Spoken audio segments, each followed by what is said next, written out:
Terima kasih atas kesempatannya. Kami dari kelompok 5 akan menampilkan video presentasi kami yang berjudul Perencanaan Pajak dalam Pemilihan Metode Pencatatan dan Penilaian Akuntansi. Selamat menyaksikan. Terima kasih atas kesempatannya. Perkenalkan kami dari kelompok 5. Kami akan membahas perencanaan pajak dalam pemilihan metode pencatatan dan penilaian akuntansi. Di sini kami terdiri dari 4 orang. Yang pertama yaitu Hafsah Safitri dengan NIM 292, yang kedua ada Dita Widya dengan NIM 341, yang ketiga ada Serlin Aryani dengan NIM 648, dan yang keempat ada Johanna Nindya dengan NIM 0701. Nah, apa saja yang akan kita bahas? Yang pertama, pengenalan metode akuntansi. Yang kedua, dasar kas dan akrual dalam perencanaan pajak. Dan yang ketiga, perencanaan pajak berdasarkan metode akuntansi dan dasar akuntansi. Yang pertama, pengenalan metode akuntansi. Tidak terdapat pasal yang mengharuskan wajib pajak untuk menggunakan metode akuntansi, tetapi hanya mengharuskan bahwa wajib pajak orang pribadi yang melakukan kegiatan usaha atau pekerjaan bebas dan wajib pajak padan di Indonesia wajib menyelenggarakan pembukuan. Nah, metode akuntansi sendiri ada dua, yaitu cash basis dan accrual basis. Yang pertama, cash basis yaitu catatan akuntansi yang disusun menggunakan basis kas. Sedangkan accrual basis yaitu catatan akuntansi yang disusun menggunakan basis accrual. Yang kedua ada dasar kas dan accrual dalam perencanaan pajak. Dalam basis kas akan mencatat kegiatan keuangan saat telah terjadi penerimaan kas. Basis kas selalu didukung oleh bukti fisik suatu transaksi atas keluar atau masuknya uang. Maka akan memudahkan perusahaan dalam melakukan perencanaan pajak karena tertera bukti transaksi yang jelas, di mana dalam tahapan perencanaan pajak berupa pengumpulan dan penelitian pasti memerlukan bukti fisik tersebut. Selanjutnya akan dijelaskan oleh rekan saya. Baik, terima kasih atas kesempatannya.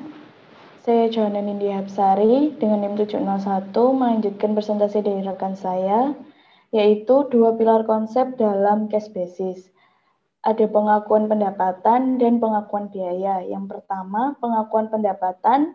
Jika perusahaan menerapkan metode cash basis, maka pengakuan pendapatan akan diakui oleh perusahaan atau dicatat pada saat terjadinya transaksi penerimaan kas. Yang kedua, pengakuan biaya. Jika perusahaan menerapkan metode cash basis, maka perusahaan akan mengakui dan mencatat biaya pada saat terjadinya transaksi pengeluaran kas. Next. Keuntungan pencatatan akuntansi basis kas. Yang pertama, perusahaan akan mencatat atau mengakui pendapatan, belanja, dan pembiayaan.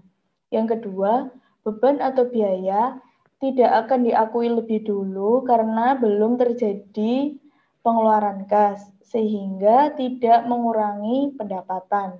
Yang ketiga, pendapatan akan diakui pada saat terjadi transaksi penerimaan kas, sehingga perusahaan tahu di mana posisi pendapatan yang sebenarnya. Yang keempat, tidak perlu dilakukannya pencadangan untuk piutang yang belum tertagih. Next.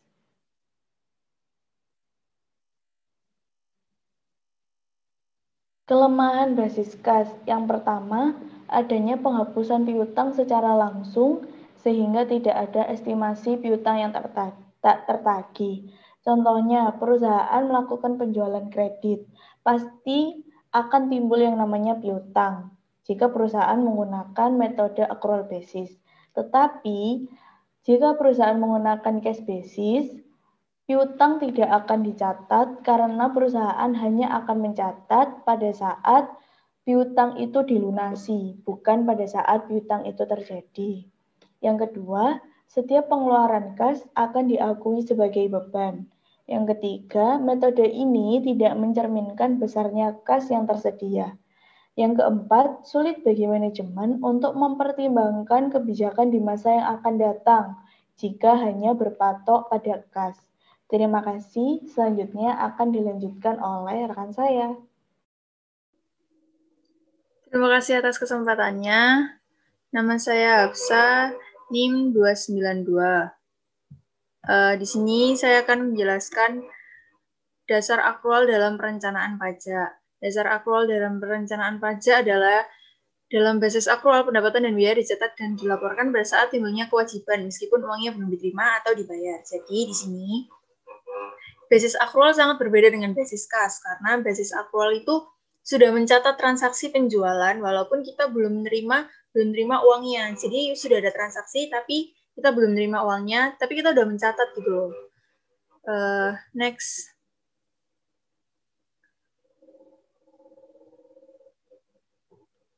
Nah, konsep accrual basis juga ada dua. Yang pertama ada pengakuan pendapatan sama pengakuan biaya. Pengakuan pendapatan di sini itu pendapatan pada accrual basis adalah pada saat perusahaan punya hak untuk melakukan penagihan dari hasil kegiatan perusahaan. Yang pengakuan biaya dilakukan pada saat kewajiban membayar setelah terjadi, sehingga dengan kata lain pada saat kewajiban membayar sudah terjadi, maka titik ini dapat dianggap sebagai starting point munculnya biaya meskipun biaya tersebut belum dibayar. Next. Di sini ada keuntungan sama kekurangan di akuntansi berbasis akrual. Akuntansi berbasis akrual mempunyai 4 keuntungan. Yang pertama, ada metode basis akrual digunakan untuk pengukuran aset. Yang kedua, ada setiap penerimaan dan pembayaran akan dicatat ke dalam masing-masing akun sesuai dengan transaksi yang terjadi. Yang ketiga, adanya peningkatan pendapatan karena kas yang belum diterima dapat diakui sebagai pendapatan. Yang keempat, ada laporan keuangan dapat digunakan manajer untuk menentukan kebijakan perusahaan di masa depan. Next. Terdapat kelemahan juga di dalam basis akrual. Ada 4. Yang pertama, biaya yang belum dibayarkan secara kas akan dapat mengurangi pendapatan perusahaan. Yang kedua, adanya resiko pendapatan tak tertagih. Yang ketiga, adanya pembentukan cadangan kas tak tertagih dapat mengurangi pendapatan perusahaan. Yang keempat, perusahaan tak memiliki perkiraan tepat mengenai kapan kas yang belum dibayar dan akan dibayarkan. Next. Selanjutnya akan dilanjutkan oleh rekan saya. Yeay, sudah. Dita.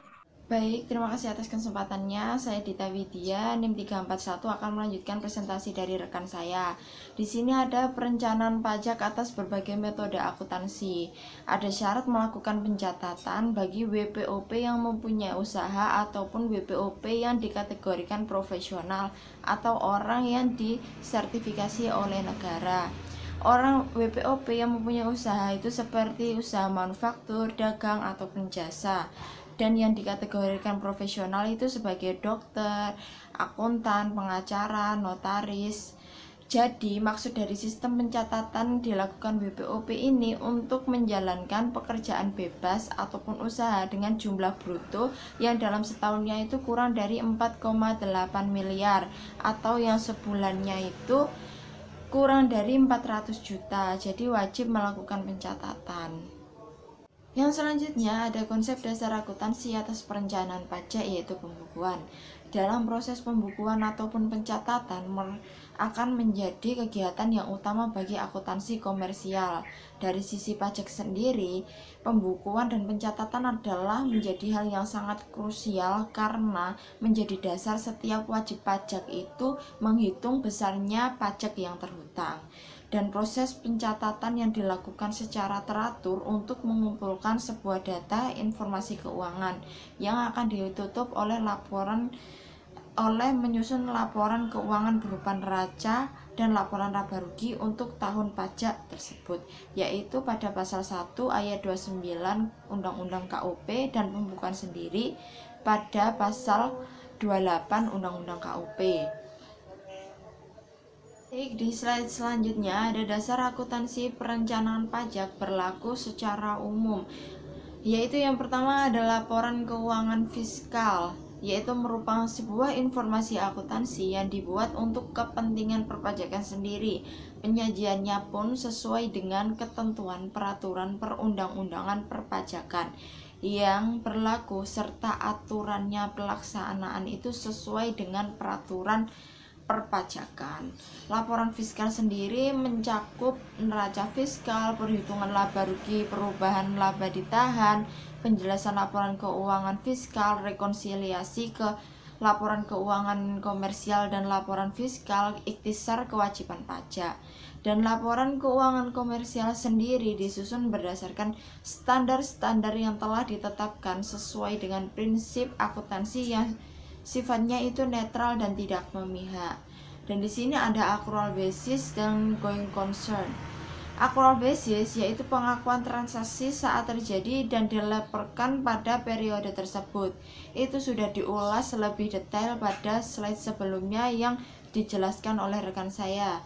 Dan going concern sendiri mengasumsikan bahwa perusahaan akan tetap berlangsung terus-menerus. Konsep ini berkesinambungan untuk sebagai usaha prinsip dasar akuntansi yang juga dianut dalam perpajakan, pembebanan atau harta melalui penyusutan dan kompensasi kerugian fiskal merupakan bentuk dari prinsip kesinambungan usaha. Baik, terima kasih. Sekian presentasi dari kelompok kami. Bila ada salah kata mohon maaf. Wassalamualaikum warahmatullahi wabarakatuh.